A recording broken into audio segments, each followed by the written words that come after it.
Hello বন্ধুরা, যুবসাথীর টাকা ঢোকা শুরু হয়ে গেছে। যে সকল দাদাদের শুধু এসএমএস এসেছে কিন্তু টাকা ঢোকেনি, তারা কিভাবে চেক করবে? চলো মোবাইলের স্ক্রিনে দেখা যাক।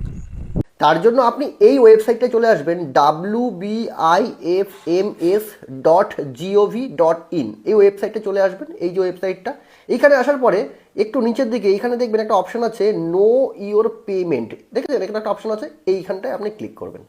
ক্লিক করলে এই রকম অপশন আসবে, ভালো করে দেখুন এই রকম অপশন আসবে।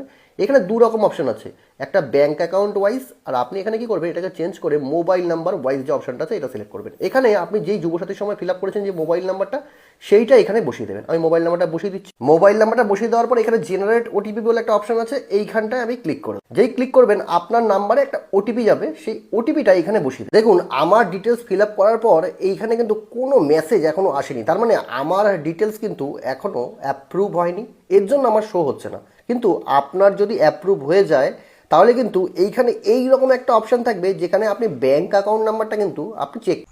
ব্যাংক নাম্বার যদি ভুল দেন তাহলে অবশ্যই ব্লকে গিয়ে দেখা করবে, পাল্টাবে।